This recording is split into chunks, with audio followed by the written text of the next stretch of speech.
Assalamualaikum warahmatullahi wabarakatuh. Teman-teman, di samping saya ini ada Honda Karisma. Ini untuk masalah Karisma ini, dia mesinnya sangat berisik dan sebelumnya ini juga pernah kehabisan oli ya. Namun untuk lebih tahu suaranya itu, ini saya hidupkan dulu.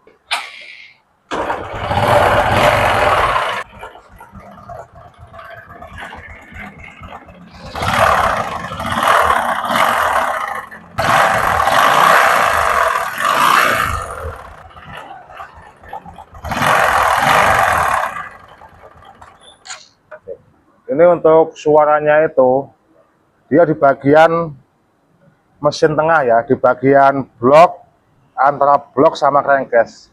Nah ini kemungkinan kalau pernah kehabisan oli, itu ada dua kemungkinan ya, bisa jadi pistonnya yang rusak atau stang sehernya, atau dua-duanya, bisa juga dua-duanya. Tapi jangan langsung dibongkar semua dulu ya, dicek dulu bagian sini, tensionernya sini, dicek posisi rantai ketengnya gimana, bener apa enggak, karena rantai keteng juga kalau bener banget itu suaranya juga hampir sama ya gitu. Kalau nanti udah oke, lalu dibongkar bagian bak magnet untuk ngecek bagian baut magnet sama bagian one way, karena kalau baut magnet kendor atau one way yang oblak itu juga suaranya hampir sama.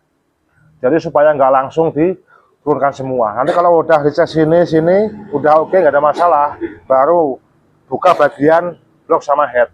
Dan sekarang cek dulu bagian tensionernya. Ini bagian tensionernya itu ditekan dulu ya teman-teman ya, ditekan kayak gini. Ini kan diputar ke kiri nih, ke kanan. Ini dia naik. Nah saat di kiri dia maju. Nah di sini dihidupkan. Kalau masih berisik, berarti bukan dari rantai ketengnya. Coba hidupin.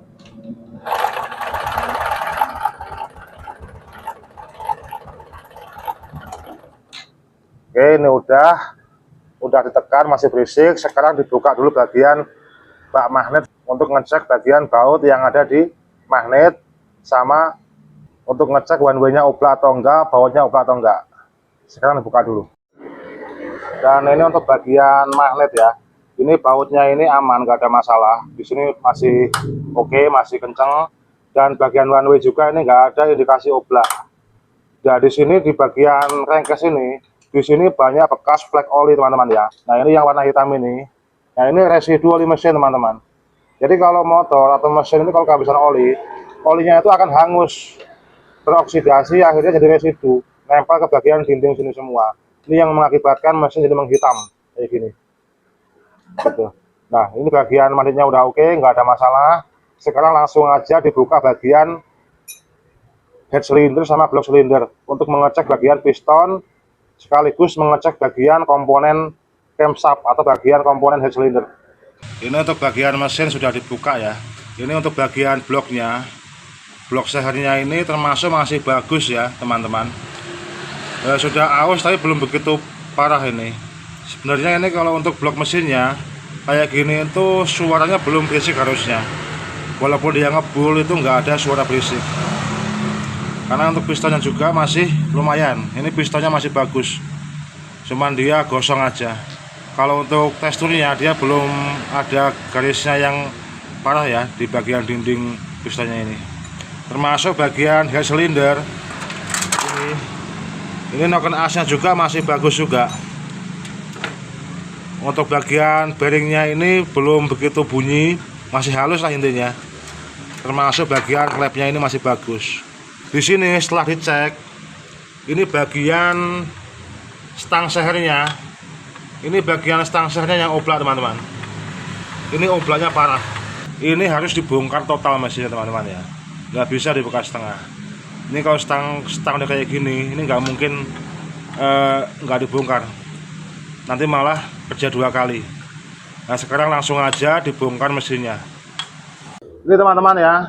Ini untuk mesin Karisma itu atau mesin manual ya.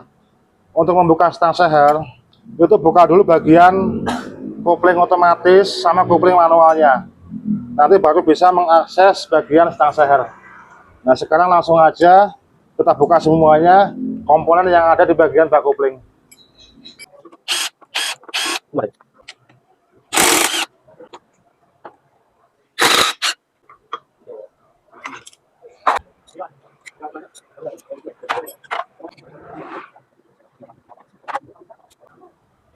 Rotas.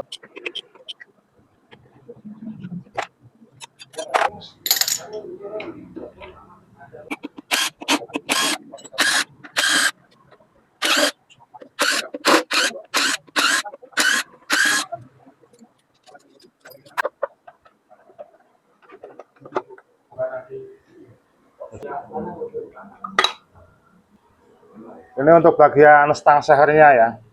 Ini bagian yang rusak teman-teman. Ini kalau stang seher itu, kalau dari fisiknya kayak gini nggak ada masalah ya. Nah ini ngeceknya kayak gini, dihentak pakai tangan. Nah ini udah parah ini nggak mungkin bisa dipakai. Nah nanti ini diganti dulu menggunakan yang baru ya. Nanti yang lamanya dibuang, kita ganti stang sehernya sekaligus sama laharnya. Nanti kalau laharnya nggak diganti, nanti pas buka krek as ini nanti kan lepas lahar. Nanti ini rusak atau beresiko rusak ya, mendingan diganti yang baru dua-duanya ini. Dan untuk bagian crankcase screen-nya nanti semua dibersihkan ini, bagian residunya ini ya. Ini yang warna hitam ini sebenarnya ini residu ya, residu oli dari oksidasi oli yang sudah rusak itu, kayak gini. Ini dibersihkan semua untuk bagian komponennya, stang diganti, piston diganti sekaligus di oversize. Nanti berapa dia oversize-nya diukur dulu. Piston yang lamanya berapa ukurannya nanti diukur, dan nanti butuhnya oversize berapa nanti juga diukur, biar gampang nanti, biar nggak salah beli pistonnya. Dan ini untuk komponen mesin yang tadi dibongkar, untuk karisma tadi teman-teman ya. Ini sudah dicuci semua, sudah dibersihkan, ini udah maksimal ya. Ini bersihnya ini udah maksimal kayak gitu. Kalau disuruh bersih lagi udah nggak bisa. Karena tadi waktu dibongkar tadi itu olinya itu udah ada karuan teman-teman ya. Dan untuk bagian stang sehernya ini udah saya ganti. Saya ganti menggunakan merek NPP, termasuk bagian pistonnya ya. Ini untuk sehernya teman-teman ya. Ini saya gunakan piston Kazi. Karena tadi posisinya itu pistonnya ini udah oversize 150 ini teman-teman. Oversize 150. Saya cariin, saya beliin, saya belanjain itu udah nggak ada yang punya. Kosong semua. Semua toko udah saya tanyain nggak ada yang punya. Ini saya kasih oversize 150 juga punya KJ. Nah ini untuk karisma teman-teman ya. Karisma itu kalau sudah oversize di atas 100 itu mau pakai piston KJ juga bisa. Tapi nggak langsung PNP ya. Karena kalau piston KJ kan diameter standarnya ini kan 53. Kalau dia pakai oversize 150 berarti diameternya itu 54,5. Nah ini saya ukur ya.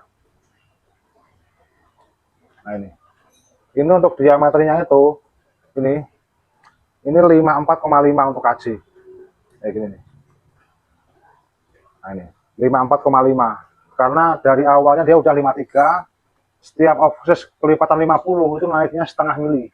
Jadi gini, ini 53 di oversize 50 naiknya jadi setengah mili, naik ke 100 jadi 1 mili, naik ke 150 jadi 1,5 mili naiknya, itu jadinya 54,5 itu ya. Karena untuk seher karisma itu standarnya itu 52,4. Kalau di oversize 200 berarti kan 54,5 juga ya kurang lebih ya gitu. Tapi sayanya nggak ada. Nah kalau kasih itu nanti dipotong nih bagian atasnya nih. Bagian atasnya diratain teman-teman ya. Kalau pakai kasih ratain, bagian bawahnya juga sama diratain juga ini, disamain maksudnya dipotong supaya sama. Kalau untuk pin ini sama dia ukuran pinnya, pin pistonnya gitu. Ini saya pakai punya NPP, tapi sayang untuk wadahnya rusak udah. Termasuk stang sehernya ini stang sehernya saya ganti menggunakan NPP juga. Ini NPP. Ini kodenya KPH atau KFL sama. Dipasang KPH bisa, KFL bisa.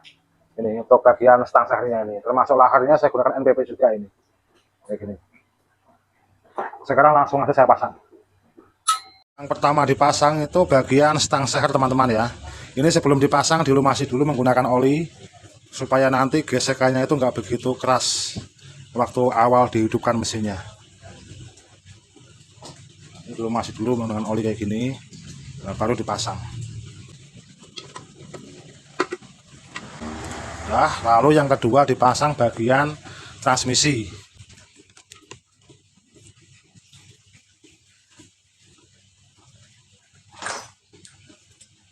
Ini teman-teman ya, pasang dulu bagian transmisi. Di sini ada tuas teman-teman di sini. Ini tuas ini nanti itu terhubung sama botolan pemindah gigi yang ada di sini teman-teman. Ini fungsinya apa sih tuas ini? Ini fungsinya itu supaya saat berhenti dalam keadaan hidup mesinnya dari gigi 4 bisa langsung dinetralkan. Ini fungsi tuas ini. Namanya apa saya lupa. Intinya itu fungsinya. Ini langsung kayak gini aja nih. Pasang kayak gini, diklop kayak gini ya. Nah, langsung dipasang ke crankcase.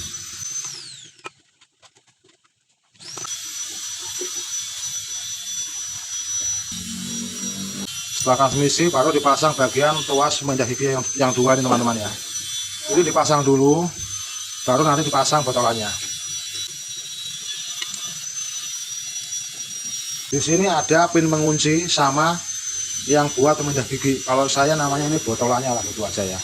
Ini jangan dipasang dulu, tapi bagian tuas ini digeser dulu teman-teman. Digeser dulu ke sini, ke sini.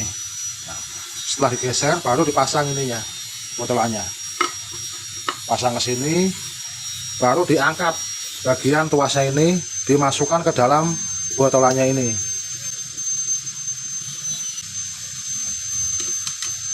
Nah, ini kalau udah masuk dua-duanya baru dipasang bagian pin penguncinya. Tinggal dipasang bagian pin penguncinya. Ini setelah kepasang teman-teman ya. Ini dites dulu, diputer kayak gini. Nah, ini kalau udah nggak ada gesekan atau nggak ada benturan, ini udah aman, udah semua. Lalu dipasang bagian as lahan atau as kickstarternya. Nah, ini pasang dulu di sini. Nanti stoppernya ini ya, yang ini posisinya di sini teman-teman. Ada bekasnya ini. Nah, di sini. Itu ya. Ini dikasih oli dulu, lalu dipasang ke sini. Ini kalau udah begini teman-teman ya, ini tinggal ditutup bagian crankcase sebelah kanannya. Tapi jangan lupa dikasih lem dulu. Nanti untuk pengeleman bagian ini, jalur yang buat oli ini nggak usah dikasih lem, takutnya nanti menyumbat lubang oli yang menuju ke transmisi. Yang dikasih lem pinggirnya aja sini, ini keliling.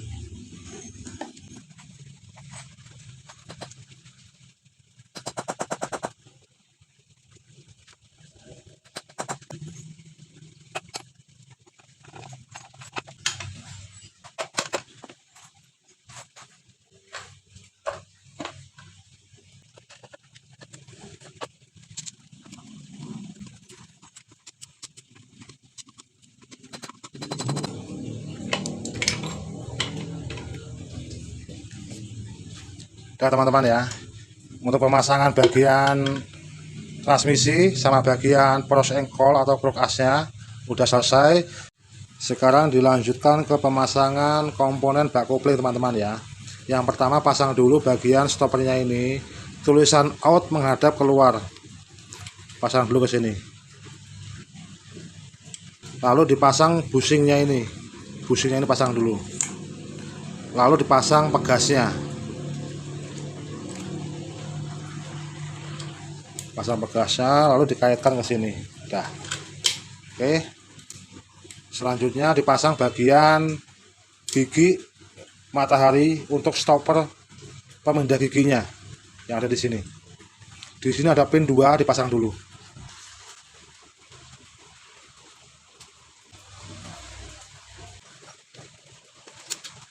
Lalu dipasang as pemindah giginya.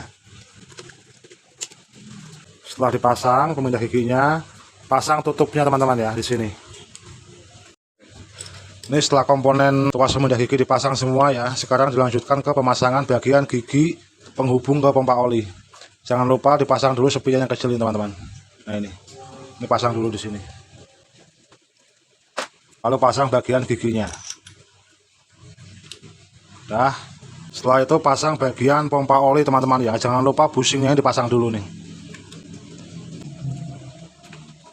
lalu dipasang pompa oli. Nanti pompa oli ini giginya berhubungan langsung sama gigi yang kecil ini. Dilanjutkan ke pemasangan bagian rumah kopling ya. Jangan lupa ini bushingnya dipasang dulu di sini. Pasang bushingnya, lalu rumah kopling ini dipasang bareng teman-teman ya. Kopling manual ini sama mangkok kopling ganda ini dipasang bareng. Nggak bisa dipasang satu-satu kayak gini. Digabung kayak gini lalu dipasang.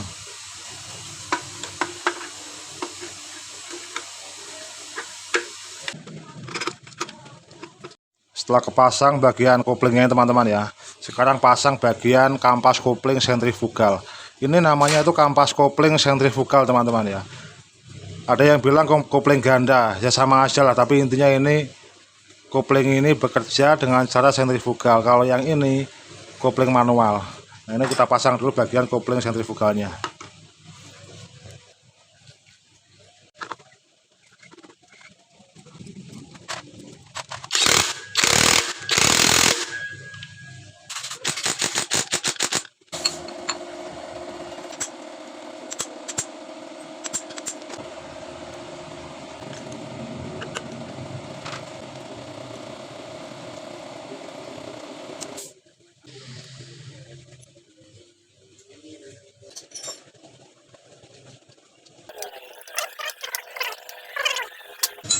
Kita lanjutkan ke pemasangan bagian piston ya.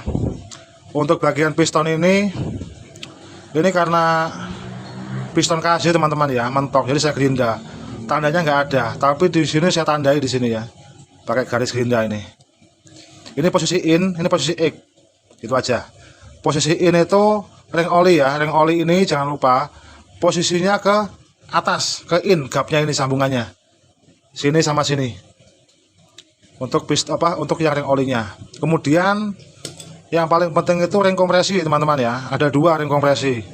Ring kompresi 1 sama ring kompresi 2. Yang kita pasang bagian ring kompresi 2 dulu. Ini. Ring kompresi 2 ini masangnya jangan sampai kebalik. Karena sisinya beda ya. Ini yang ada angkanya menghadap ke atas. Ke atas, yang nggak ada tandanya di sini menghadap ke bawah. Karena ring kompresi itu yang kedua ini sisinya beda. Bedanya apa? Dia sisi ring kompresi itu yang bagian bawah itu lebih tajam.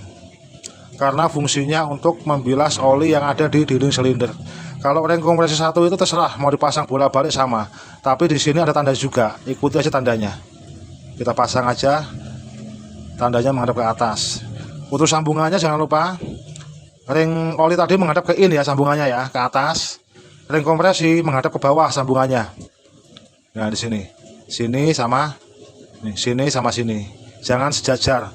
Nanti kalau sejajar bisa ngebul karena olinya bisa masuk ke sela-sela ring. Pasang dulu bagian packing bloknya.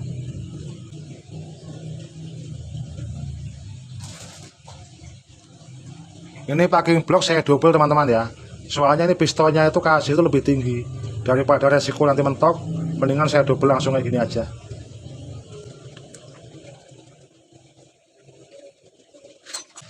Dah, tinggal dipasang dulu pistonnya di sini. Jangan lupa ini untuk bagian pinnya ini dikasih oli teman-teman ya.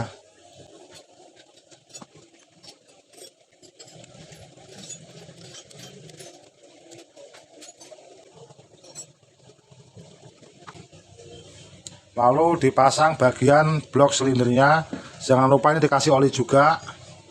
Termasuk pistonnya ini bagian ringnya dikasih oli juga. Lalu pasang.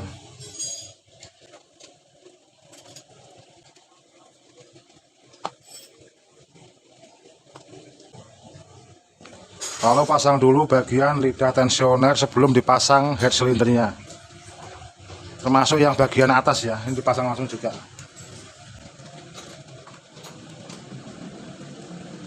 Setelah packing head dipasang teman-teman ya, sekarang pasang bagian head silindernya.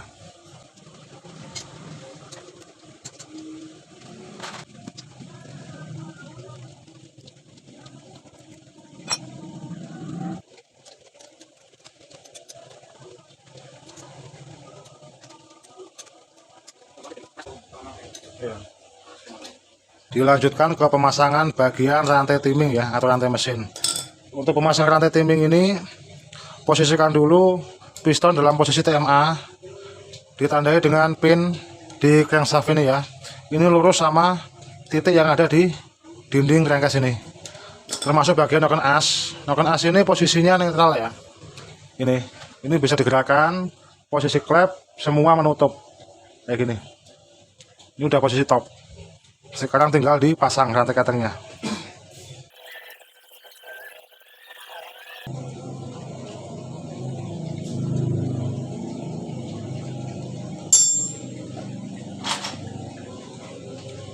Untuk gigi timingnya ini, posisi titik ini menghadap ke depan, sejajar sama coakan yang ada di head ini, di sini.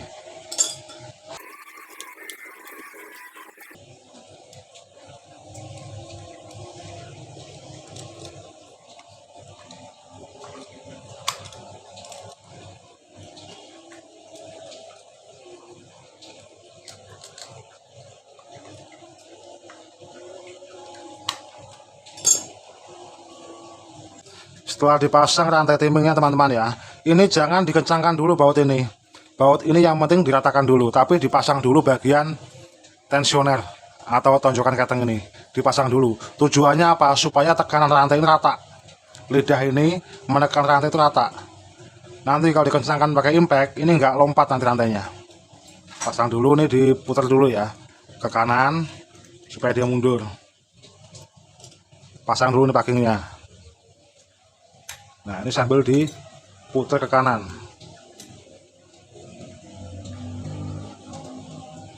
Oke, udah pasang bautnya mas.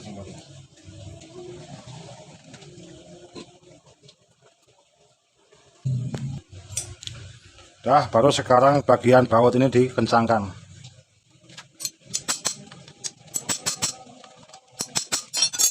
Sekarang tinggal dipasang bagian magnet sama gigi penghubung ke dinamo starter.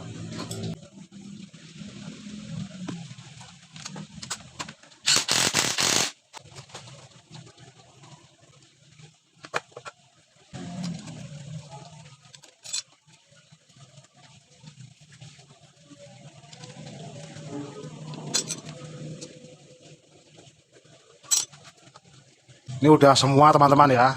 Untuk bagian komponennya mesin sudah dipasang semua, tinggal disetel bagian klepnya. Ini untuk settingan klep Karisma ini ya. Ini settingannya itu 0,3 teman-teman. Settingan klep Karisma ya. Selebihnya disesuaikan karena kita nggak bisa patokan 0,3. Semua itu tergantung komponennya. Kalau noken asnya, patokannya masih bagus semua, itu 0,3 oke. Tapi kalau udah pada aus, itu disesuaikan. Yang penting mesinnya nggak kasar.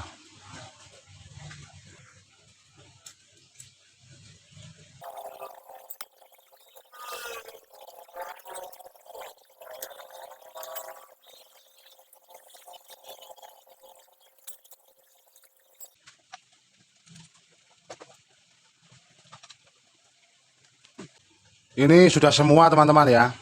Ini untuk semua komponen mesin sudah dipasang, tinggal tutup klep. Tutup klep ini nggak saya pasang dulu, nantinya untuk mengecek olinya naiknya bagus apa enggak. Sekarang mesinnya tinggal dipasang, lalu dicoba. Dan mohon maaf ini untuk cahayanya kurang jelas ya untuk gambarnya, karena ini saya ngerjainnya malam teman-teman ya, ini lembur. Karena ini yang punyanya kan jualan, kasihan kalau dibesok-besokin, saya lembur sampai selesai ini. Ini untuk mesinnya sudah dipasang, sudah dibaut semua, termasuk kabel-kabel bodi sudah dipasang semua. Sekarang tinggal dicoba mesinnya suaranya kayak apa, masih sama kayak tadi siang atau udah bagus suaranya. Coba tes.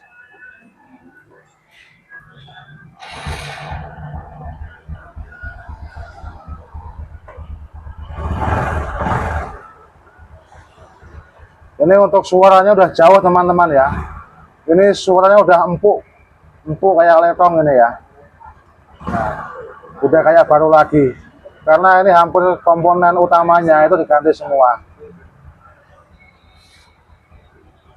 Dan ini saya lembur sampai malam ya. Ini dari rambut saya itu lurus sampai berdiri semua. Dan untuk video ini saya akhiri sampai di sini dulu. Terima kasih. Ini udah siap untuk jualan lagi ya.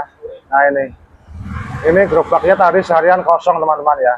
Ini saya lembur supaya bisa besok bisa kerja gitu. Oke.